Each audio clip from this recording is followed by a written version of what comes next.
Hey guys, it's Ashley from Motivational Moming. Just stopping in today to talk about sensory processing disorders and what is it? Why is it showing up more, and what you should never say to a parent who is walking that path with their child.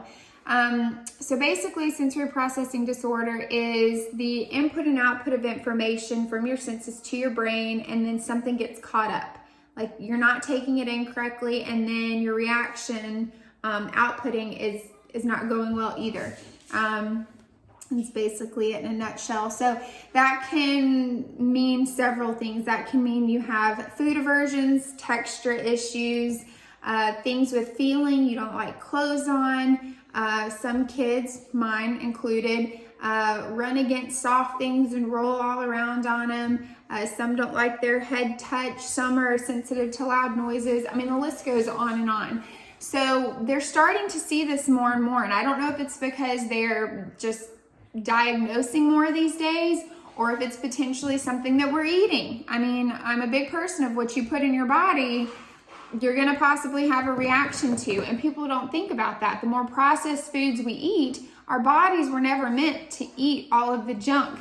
And there's been several studies where it has proven that eating a healthier diet and cutting the processed food can help across the board in many different situations. I'm not a doctor. I'm not saying that's always the fix. But in our case, we changed our son's diet and we did start seeing some improvements.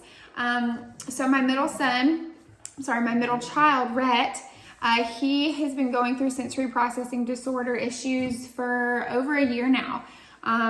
We noticed at 12 months, or actually thereafter 12 months, he just stopped smiling. He started having horrible tantrums. He started hitting his head repeatedly on the floor or on glass when he wasn't happy. This picked up and got worse and worse.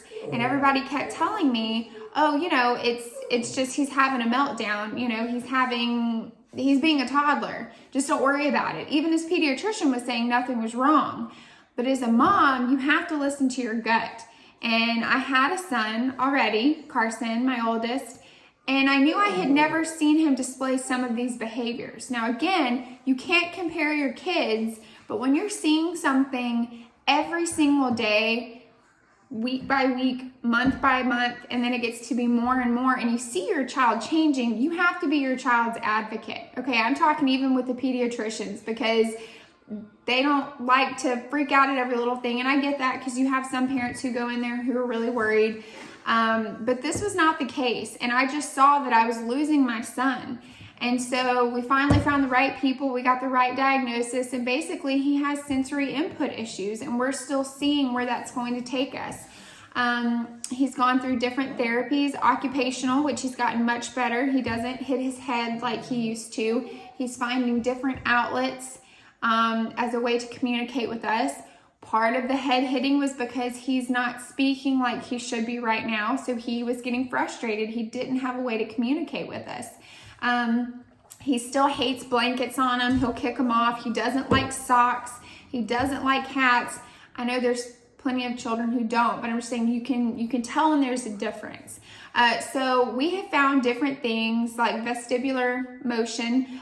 When you hang him upside down and swing him around, he loves that. He runs against the couch and rolls around. He has a beanbag he rolls all over. I try to give him massages.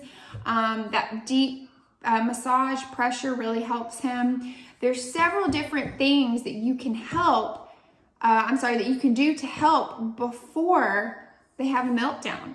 And the biggest thing is finding what triggers them and watching for those cues, and then getting to them and helping them get that input before it happens. I know I used to be out in public and I would think, goodness, I'm embarrassed to even say this, I would see children having meltdowns before I had kids, and I'd go, wow, why don't they just spank them? Why don't they discipline their children? And boy, did I should have never thought that or said that. I've never said that out loud, but I should have never thought that. And I feel so bad about that, because now I get it. It doesn't matter how much you discipline, how much you isolate, how much you do positive reinforcement, negative reinforcement.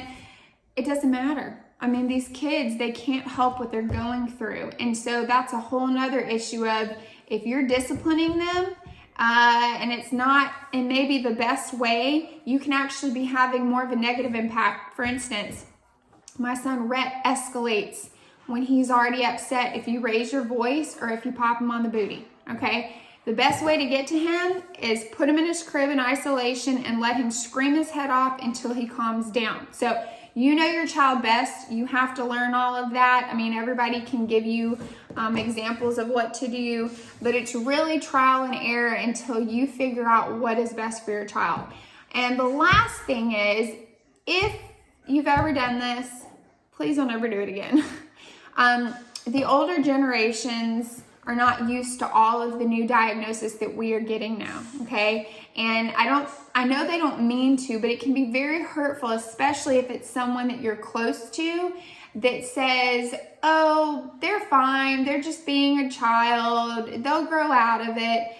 No offense, but no, okay? So you as a parent know when something's wrong with your child, and it just really hurts when somebody says that to you, because immediately us parents who are living this every single day and watching our child fall apart and feel desperate, it makes us feel like, or you're essentially saying that there's nothing wrong and like we're crazy. They're just being children. You're being overprotective. You know, there's no that is so not true. So if you've had someone say that, try not to take offense to it. Try not to be hurt by it. If any way possible, maybe talk to them and say, listen, like, I appreciate your input, but this is not that. And maybe try to educate them, because a lot of times they're just not educated. You know, they don't understand because they didn't have that growing up. And it's not that it wasn't around necessarily, but back in the day, they used to like hide children. They used to lock children away that had serious issues, as sad as that is. And so it was not a common thing. And just in general, how our food has even changed. I mean, that's a whole nother thing, like I mentioned earlier. So just be patient with people. They don't understand. They haven't walked it. They haven't lived it. Some of them haven't. But that's a great way for you to educate, because it is becoming more and more common.